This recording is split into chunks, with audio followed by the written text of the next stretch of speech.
Hello students. Class 10th की सिया हैं जो नोएडा उत्तर प्रदेश में रहती है। उन्होंने एक सवाल पूछा है कि क्लास 10th इंग्लिश के लिए ऐसे 1 के इम्पोर्टेंट चैप्टर्स और टॉपिक्स कौन से हैं। तो चलिए सिया के क्वेश्चन का आंसर देने की कोशिश करते हैं।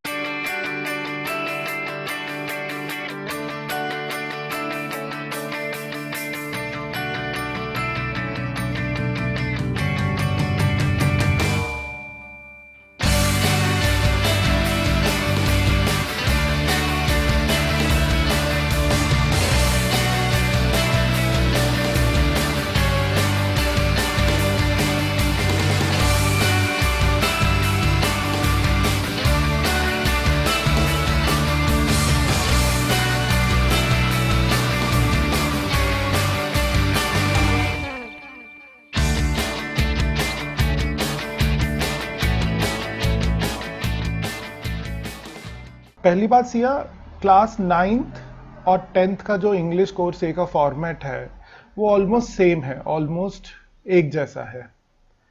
किसी भी चैप्टर से ज़्यादा, एक जो मैं बहुत इंपॉर्टेंट बात आपको बता रहा हूँ और आपको शायद पता भी होगी, किसी भी चैप्टर से ज़्यादा रीडिंग, राइटिंग और ग्रामर की वेटेज है।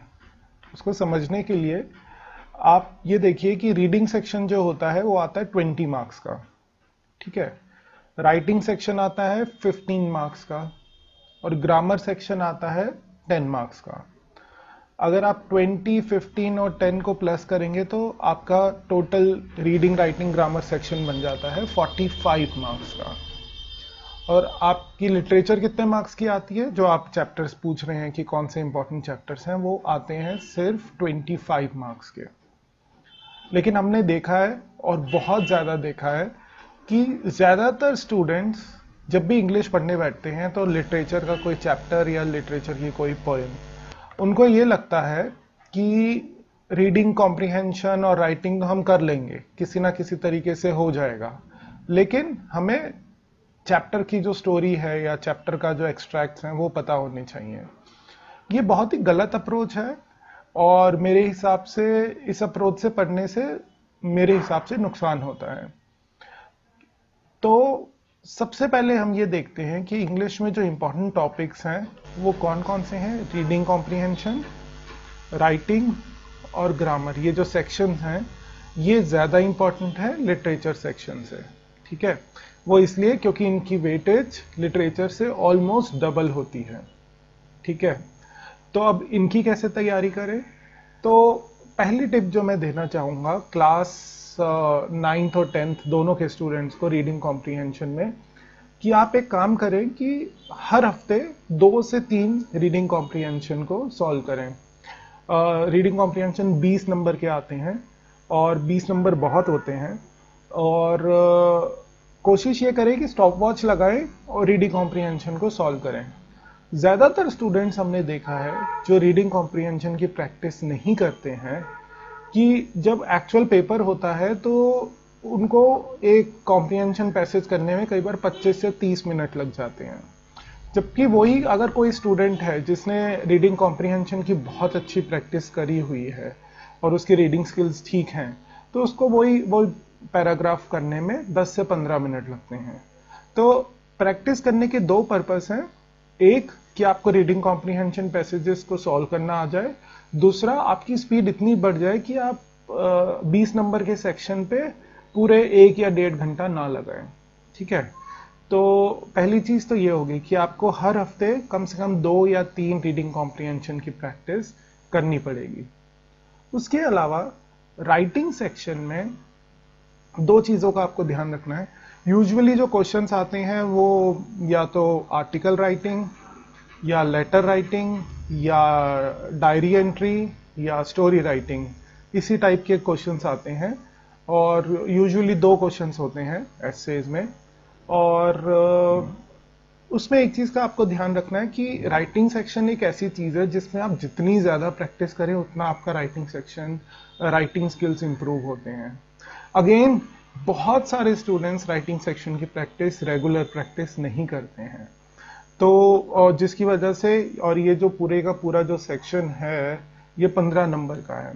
तो अगर आप ये 15 नंबर अच्छे मार्क्स चाहते हैं तो कोशिश करें कि आप इसकी अच्छी तरह प्रैक्टिस करें कि जो आर्टिकल है उसको कैसे स्ट्रक्चर करना है, कैसे उसकी स्टार्टिंग और एंड लिखना है, क्या उसकी बॉडी में लिखना है, और किस तरह की वोकैबुलरी यूज करनी है, किस तरह की ग्रामर यूज करनी है, किस तरह से सेंटेंसेस को फ्रेम करना है। ये सारी चीजें आपको एकदम नहीं आएंगी कि आप पेपर से 2 दिन पहले पढ़ने लग जाएं तो आपको समझ में आ जाएंगी। ये चीजें ऐसी हैं रीडिंग और राइटिंग जिसमें आपको कॉन्टिन्यूअस बहुत प्रैक्टिस करनी पड़ेगी और किसी अच्छे टीचर से अपनी राइटिंग को चेक कराना पड़ेगा ताकि वो आपको अच्छी तरह से फीडबैक दे सके और उसको आप इम्प्रूव कर सकें। तो और एक राइटिंग सेक्शन में एक छोटी सी बात और है, जो आपकी मेन कोर्स बुक होती है, एमसीबी जिसे कहते हैं। जो मेन कोर्स बुक है उसके अंदर थीम्स होते हैं, जैसे इन्वायरमेंट है, ये है, बहुत सारे थीम्स होते हैं। तो उन थीम्स के हिसाब से कई बार राइटिंग सेक्शन के क्वेश्चन आते हैं। जैसे एक आर्टिकल लिखने को आया, उसके बारे में कुछ बताया गया है और उसमें लिखा हुआ है टेक इंस्पिरेशन फ्रॉम और take ideas from the environment theme of main course book. तो मेन कोर्स बुक को इग्नोर नहीं करना है, राइटिंग सेक्शन में वो बहुत काम आती है। तो मेन कोर्स बुक के जो चैप्टर्स हैं उनको भी अच्छी तरह से आप प्रैक्टिस करें। उसके बाद ग्रामर सेक्शन जो होता है वो बहुत सारे स्टूडेंट्स के लिए ट्रिकी होता है, क्योंकि ग्रामर सेक्शंस में 2 चीजें होती हैं। एक, आपको ग्रामर के रूल्स पता होने चाहिए। दूसरा, कई बार बहुत ही एप्लीकेशन ओरिएंटेड क्वेश्चन आते हैं जिसको करना स्टूडेंट्स के लिए बहुत मुश्किल होता है। अगर आप अगेन ग्रामर की प्रैक्टिस रेगुलरली करें तो आपको बहुत ज़्यादा फायदा होगा। एक चीज़ इसमें ध्यान देने की ये है कि जो ग्रामर होती है वो अराउंड 10 नंबर की आती है। तो कोशिश ये करें कि उसके अंदर कई बार क्वेश्चंस आते हैं जैसे जम्बल्ड वर्ड्स, जिसको सेंटेंस फॉर्मेशन कहा जाता है, या फिर एडिटिंग ओमिशन आता है। उनको करना थोड़ी सी प्रैक्टिस के बाद, थोड़े से आपके अगर ग्रामर के कॉन्सेप्ट्स ठीक हों तो आप एटलीस्ट 80 to 90% क्वेश्चन ठीक कर सकते हैं। तो ये 3 सेक्शंस हो गए, रीडिंग, राइटिंग और ग्रामर, जो 45 मार्क्स के हैं। अगर आप जब भी इंग्लिश पढ़ने बैठें और आप हर बार अगर बुक का चैप्टर पढ़ रहे हैं तो ये एक बहुत बड़ा साइन है कि आप उन 45 मार्क्स को इग्नोर कर रहे हैं। आपको ये लगता है कि आप वो 45 मार्क्स इजीली कर लेंगे, ऐसा नहीं है। दूसरा, जो 25 मार्क्स का जो लिटरेचर है उसमें आपको पता है कि 10 मार्क्स का तो नॉवल आता है, तो सिर्फ 15 मार्क्स के चैप्टर्स और पोइम रह गया। अब जो ये चैप्टर्स और पोइम है उनमें मैं यही सजेस्ट, मुझे नहीं लगता कि कोई चैप्टर या पोइम ज़्यादा इंपॉर्टेंट है और कोई चैप्टर कम इंपॉर्टेंट है। इसकी प्रिपरेशन के लिए जो बेस्ट मेरे हिसाब से मेथड है वो यही है कि आप चैप्टर को line by line, word by word book में से पढ़ें, और उसमें आपको जो वर्ड समझ में नहीं आते या जो सेंटेंसेस समझ में नहीं आते उनको अपने टीचर की हेल्प से समझें। क्योंकि ज़्यादातर जो क्वेश्चंस हमने देखे हैं पिछले 3, 4, 5 साल में वो यूजुअली एक्सट्रैक्ट बेस्ड क्वेश्चन होते हैं, और एक्सट्रैक्ट बेस्ड क्वेश्चन आप तभी कर पाएंगे जब आपने पूरे चैप्टर को बहुत ध्यान से पढ़ा होगा। तो लिटरेचर में आपको लाइन बाय लाइन चैप्टर और लाइन बाय लाइन पॉइंट्स करनी पड़ेंगी, और कोई चैप्टर किसी और चैप्टर से इम्पोर्टेंट नहीं है। तो एक बार मैं फिर से सारी चीज़ों को एक बार रिवाइज कर देता हूँ।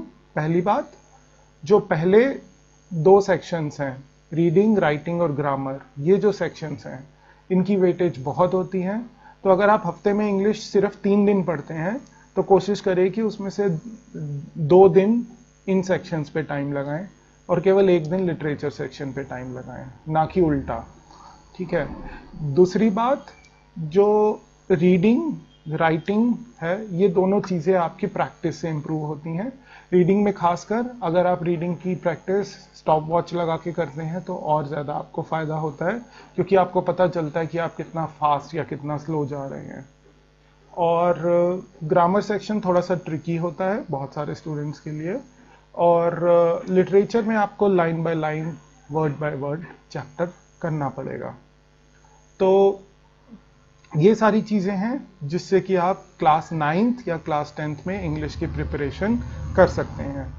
और अगर आपका भी क्लास 9th या क्लास 10 से रिलेटेड कोई भी क्वेश्चन हो, कोई भी डाउट हो, कोई भी सवाल हो किसी भी सब्जेक्ट से रिलेटेड, तो इस लिंक पे आप मुझसे क्वेश्चन पूछ सकते हैं। Thank you and have a nice day.